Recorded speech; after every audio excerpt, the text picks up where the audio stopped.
From Hollywood, it's time now for... Johnny Dollar. Joe McNabb, Northeast Indemnity, Johnny. Oh, hi, Joe. What's up? At the moment, my blood pressure. Too much work? No. Prospect of having to pay off on a $100,000 life insurance policy. Uh-oh. Fella I think you know, Johnny. Art Wesley. Oh, sure. Been a pal of mine for years. Reporter. Yeah. Apparently he's working on a story right now that somebody doesn't want him to report. What do you mean? Night before last, he got beat up in an alley. Yesterday, a car made a pass at him at high speed. What about today? It's early yet, Johnny. Oh, yeah, sure. But let's hope it's not too late.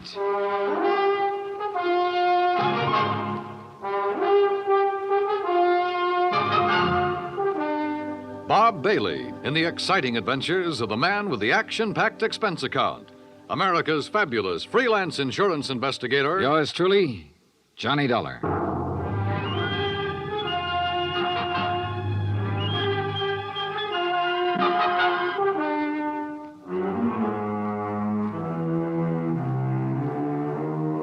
From Special Investigator Johnny Dollar to the Home Office, Northeast Indemnity Affiliates, Hartford, Connecticut. The following is an accounting of expenditures during my investigation of the Big Scoop matter. Expense account item 1, $18.40, transportation and incidentals to New York City. I called Art Wesley's paper. He wasn't in, and nobody seemed to know where he was. Then I remembered a small bar called Tony's over on 3rd Avenue. I took a cab, that's item 2, $1.25, and found him in a corner booth. Sorry, Johnny, no bodyguard. The informants I'm working with will take off fast if they spotted one. No informants, no story. That insurance policy your paper took out on you, who's the beneficiary? A dear departed wife, Joan. Departed? I We thought... split up a couple of months ago. Oh, I'm sorry to hear that, Art. We were living in two different worlds. I wanted a home and family. She wanted a trip to the moon every night. Where is she now? Who knows? On her way to the moon, I guess. Hey, look, this story you're working on, Art. It's hot, Johnny. And big, real big. A national gambling syndicate. And run by a guy right here in New York. Who? I'm getting close, but I'm not sure yet. When I am, then out come my articles. What's this guy gonna do when you push him into a corner? Look, I'm worried about you. You look, Johnny, I'm not as foolish as you think. I've got his name written down and put in a safe deposit box with what evidence I got. That's my real insurance. Oh, Art, look, we've been friends a long time. I'm not gonna let you do this alone. Sorry, Johnny. I gotta go it alone.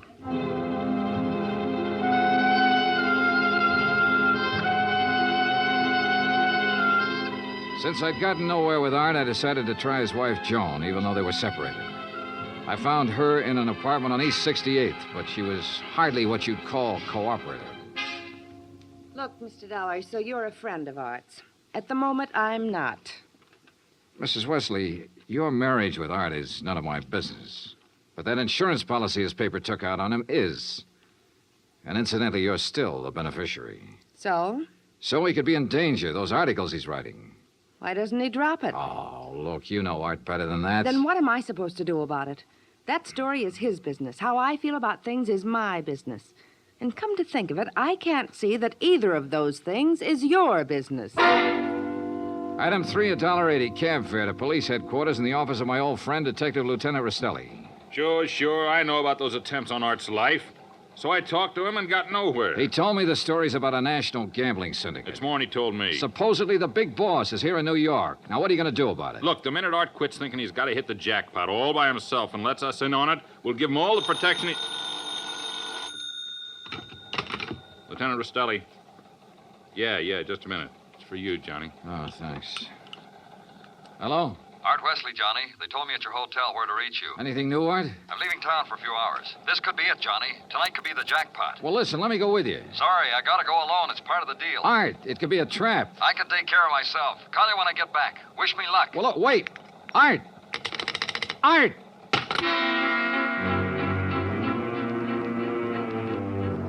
Item 4, $1.80 cab to Art's apartment, where I persuaded the manager to let me in. I was looking for anything that would give me a lead. Then, near the phone on a scratch pad, I found where he'd written the word Watika several times. Sure, Lake Watika, upstate. Art had a lodge there. Item 5, $25 even for a rented car. It was a 3-hour drive to Lake Watika, which was bad enough. But to top it off, it started to rain, and rain hard.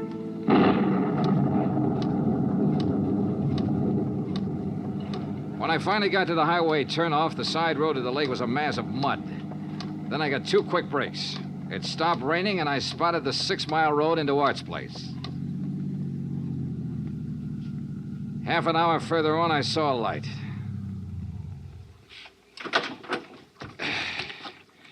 Art's car was parked at one side, and the front door of the lodge was wide open. When I got to it, I saw why. Art was lying in the doorway. Yeah. He was the one who wanted to hit the jackpot. But you can't hit the jackpot with a slug, particularly when that slug is right between your eyes.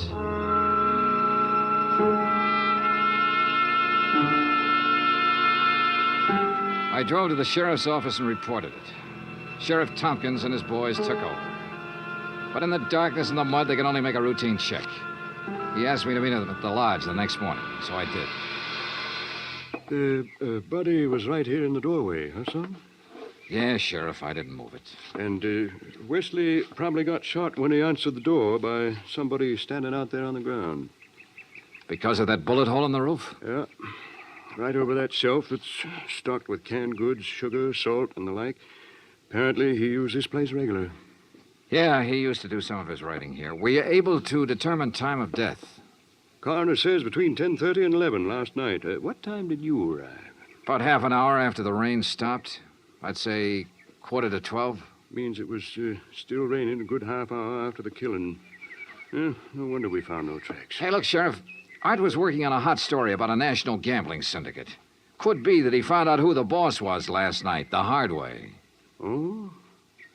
Then you think the killer was from out of town? Maybe New York? Yeah. Now, where would he stay? Is there a hotel around here? Lake Watika Inn, just outside the village, about 6 miles from here. Sheriff, I'll check it out. The guests here at the inn, Mr. Dollar? Well, we have only 2 who checked in yesterday. It's the off-season, of course. Yeah, clerk, who are they? Well, Mr. Cooper yesterday afternoon and a Mr. Buckley around dark. Uh-huh. They still here? Mr. Cooper is sitting right out there on the terrace, but Mr. Buckley paid in advance and left quite early this morning. I see. Did Buckley give any reason for stopping here? He said he was a traveling man and didn't like to drive in the rain. Okay. I'd like you to write down a description of him. I'll pick it up on the way out. Oh, I'll be glad to, sir.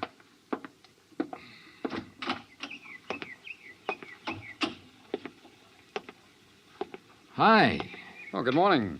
Enjoying the scenery? Yes, immensely. Oh, sit down, won't you? Sure, thanks. My name's Dollar. Mine's Cooper. You just check in?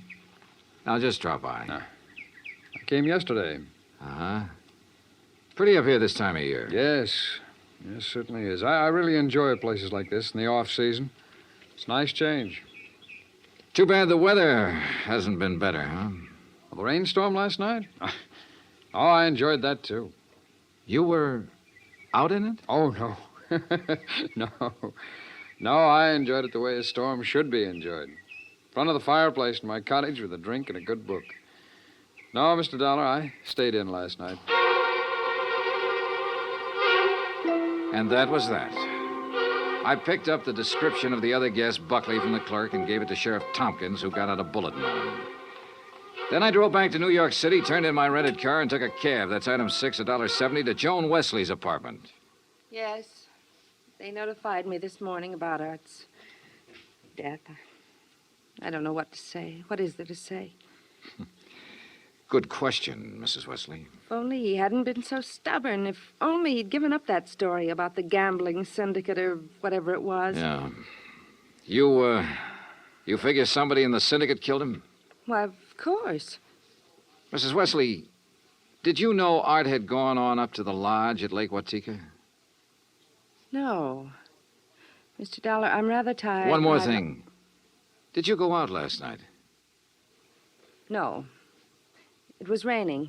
I stayed here in the apartment. All evening? All evening. I see. Well, thanks, Mrs. Wesley. Maybe I was imagining, but it seemed to me Joan Wesley hesitated just a little before telling me she hadn't been out of her apartment last night. And if she had gone to Lake Watika, I checked the basement garage. Her car was clean. Too clean. Item 7, $5 to the garage attendant for some very interesting information. Joan Wesley had ordered her car washed first thing this morning. Why? Because the wheels were covered with mud from last night.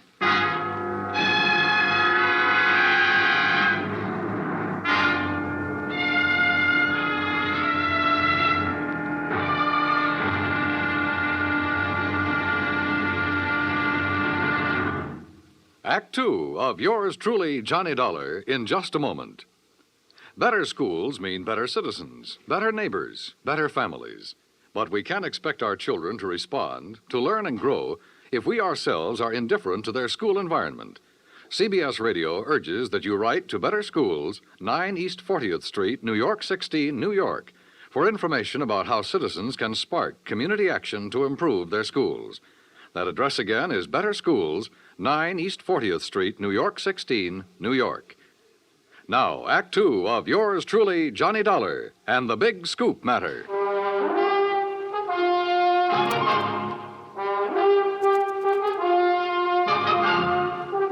I tell you, I didn't leave this apartment last night. Your car says differently, Joan. Car? You had it washed today because it was all muddy.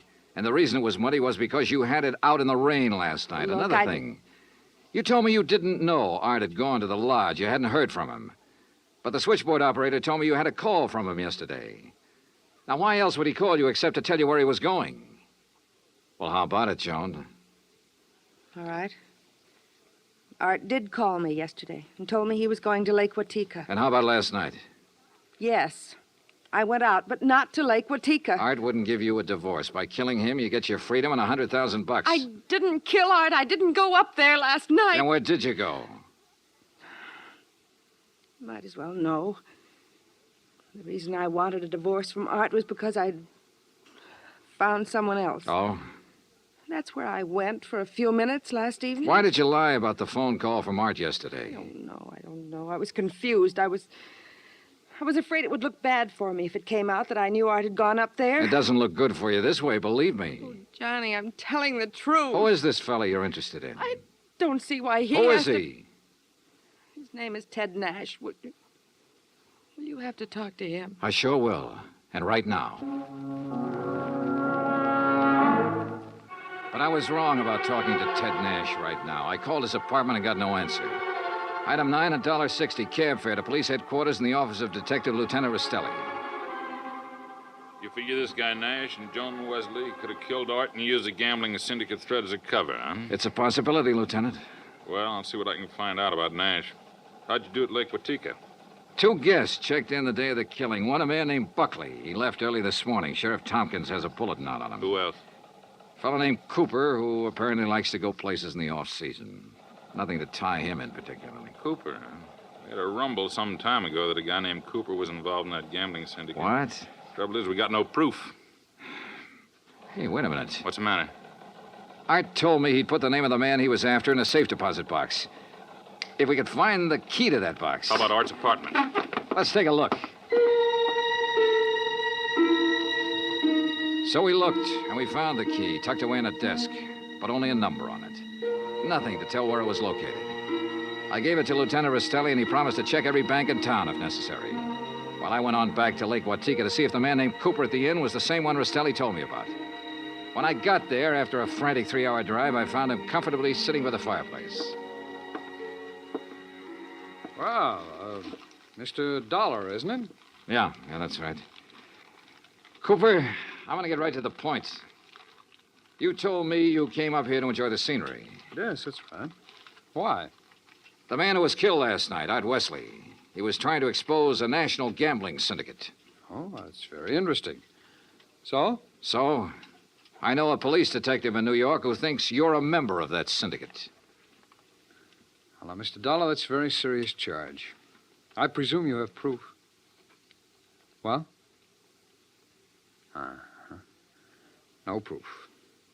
Well, in that case, I don't think there's any... Dollar, the long-distance call for you. You can take it on that phone right beside you. Thanks, clerk. Johnny Dollar. Rastelli in New York, Johnny. Hi, Lieutenant. You locate that? Yeah, the safe deposit box, and in it we found the name of the man Art Wesley was closing in on. It's Cooper. Thanks all very right, much. So you... Well, Cooper, You wanted proof? We've got it. Evidence that ties you in with the syndicate. Clerk. Oh, now, this is ridiculous, Is it? Dollar. Let me tell you the facts about this thing. Is something the matter, Mr. Dollar? Get Sheriff Tompkins on the phone, clerk. Tell him I've got Art Wesley's killer here. You mean Mr. Cooper? Oh, now, wait a minute. Now, look, Dollar. If you'd get your facts straight, you'd drop this silly notion of yours. What kind of facts, Cooper? What time was Wesley killed? Between 10:30 and 11 last night. But, Mr. Dollar, Mr. Wesley's place is some 6 miles from here. That's right. Why? Well, then Mr. Cooper couldn't have killed him. What do you mean? Last night, I took a drink to Mr. Cooper's cottage here at the inn. What time? Around 20 to 11, and I chatted with him for at least 15 minutes. Are you sure about that? Oh, quite sure. Well, Mr. Dollar, I'll buy you a drink sometime. Cooper strolled back to the bar with a satisfied smirk on his face. So the one man who had to be Art's killer couldn't have killed him. I collared the clerk again and had him repeat his story in detail. If you recall, it rained heavily last night, Mr. Dollar. Yes, I drove through it on my way up here. Well, I was making the rounds of the inn, checking windows, things like that, when the house phone rang. It was Mr. Cooper calling from his cottage. He wanted a drink. You say that was at 20 to 11? Yes, I always jot down the time when I am called away from the desk. All right, go on. Well, when I got to Mr. Cooper's cottage, he was sitting in the living room in front of the fire with a book. Yeah. We chatted a while, and then when I returned here to the desk, I jotted down the time again. 10:55. Well, that does it. What do you mean? Oh, it's a good 20-minute drive from here to Art Wesley's lodge. If he was killed between 10:30 and 11 and Cooper was here at that time, he couldn't have done it. Well, I'm sorry, but facts are facts. And... Oh, excuse me. Lake Watika Inn. Yes, just a moment. Sheriff Tompkins, Mr. Dollar. Oh, thanks. Hi, Sheriff. Thought you ought to know, son. Remember that man Buckley we were looking for? Yeah, sure, the other guest at the inn. We picked him up. I've been questioning him for an hour. Any luck? No, sir. He's just a traveling salesman who stayed at the inn because he didn't want to drive in the rain. You sure? Buckley swears he doesn't even know Cooper. Just between you and me, Johnny, I think we got the wrong fella. No place again. I decided to start all over. Got into my car and drove to Art Wesley's place. Nothing was changed. I remember the trip I'd made the night he was killed, how it rained heavily until about half an hour before I arrived. How I'd found him lying in the open doorway, a bullet hole in his head. Yeah, and the hole in the ceiling over the shelf of provisions, marking the path of the bullet. It was there. So were the provisions. Canned food, mustard, sugar, a package of crackers. There was some... Wait a minute. Sugar. The sugar bowl. I stared at it for a moment. I remembered a couple of things the room clerk at the inn had told me. And suddenly the whole deal slid neatly and quietly into place. I drove back to the inn fast. Cooper's cottage was empty, so I went inside to the bedroom and took a look around. Then I spotted one of the pictures on the wall, a little out of place. I looked behind it. Yeah, just what I expected. Outside, I found Cooper sitting on the terrace in front of the main building. I slid into a chair across from him. Well, Mr. Dollar, what fantastic crime are you going to accuse me of today? Cooper, I got a one-track mind, and it's still stuck on murder. Oh, now look, Dollar. We've been over this before, and personally, I find it quite boring. So much so that it's interfering with my vacation here. That's too bad. Yes, it is. So I'm leaving this evening. I don't think so, Cooper. Oh, come now. Art Wesley was trying to expose a figure in a gambling syndicate. You. Well, that's a matter of conjecture. You had to stop him for keeps. Oh, now look, Dollar.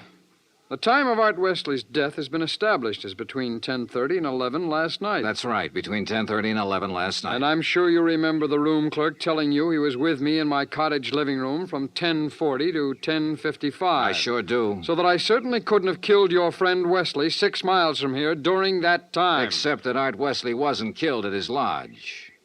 What are you talking about? You see, I remembered something else the clerk had told me. The night of the killing, it stopped raining a little after 11. All right, what difference does that make? All the difference in the world, believe me. Here's what really happened, Cooper. You killed Art Wesley in the bedroom of your cottage here at the inn. Oh, don't be ridiculous. You immediately called the room clerk over and chatted with him in your living room for about 15 minutes. He didn't know there was a corpse in the next room. Oh, really? After he left, you took Wesley's body the 6 miles to his place and planted it in the doorway. Oh, now, look, Dollar... Your problem was to make it look like he'd been killed there. Then you remembered. The slug that had killed him hit the wall in your bedroom. That gave you an idea. You figured out the right angle at the lodge and fired a shot upwards from the outside the door. It went through the ceiling at the back. All right, Dollar, I've had enough of your half-baked theories with no proof whatsoever to back them up. Correction, Cooper. This time I've got proof. There was a shelf of food under the bullet hole and a bowl of sugar directly under it. A bowl of... So what? When sugar gets wet, it gets crusty, and it stays that way. But the sugar in that bowl was dry. Now, if the killing was between 10:30 and 11, and it rained heavily until after 11, then some rain would have dropped through the bullet hole into the sugar. I see. But, Cooper, the sugar was dry. So the bullet hole was made after the time of the murder, when you planted Wesley's body there. Just a little detail, Cooper, but it nails you. That and, of course, the fact I found the slug that really killed Wesley just a couple of minutes ago. Oh? Buried in the wall of your bedroom behind a picture you'd moved slightly to cover it. Well, Dollar, I may as well tell you that I saw you come out of my cottage a few minutes ago. I figured you knew. So ever since you sat down here, I've been holding a gun on you under the table. You know, Cooper, I may as well tell you.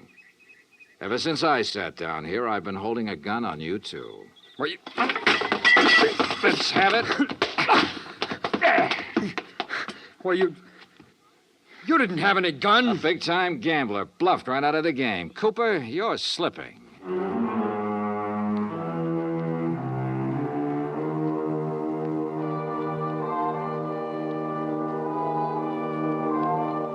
Item 10, $37.50. Transportation and incidentals back to Hartford.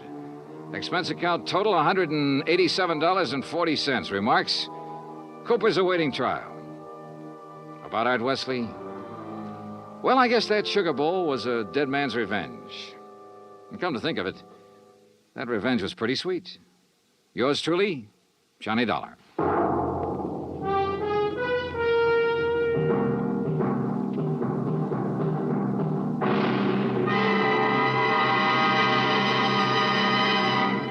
Our star will return in just a moment. In days long since gone by, one had to go out in search of daring do. But in a fast-moving world, exciting things are happening right around the clock. Things you can be in on no matter what else you're doing, as long as your radio is nearby. With CBS newsmen on the job, you can make CBS Radio your listening post for world events. Stay tuned now for 5 minutes of CBS News, to be followed over most of these same stations by the FBI in peace and war. Now, here is our star to tell you about next week's story. Next week, colorful New Orleans, from nightlife in the Latin Quarter to the dismal, deadly swamps. Join us, won't you? Yours truly, Johnny Dollar. Yours truly, Johnny Dollar, starring Bob Bailey, originates in Hollywood. Written by Robert Reif, it is produced and directed by Jack Johnstone. Heard in tonight's cast were Virginia Gregg, Russell Thorson, Barney Phillips, Stacey Harris, Larry Thor, Parley Bear, and Les Tremaine. Musical supervision is by Amerigo Marino. Be sure to join us next week, same time and station, for another exciting story of yours truly, Johnny Dollar. Dan Cubberly speaking.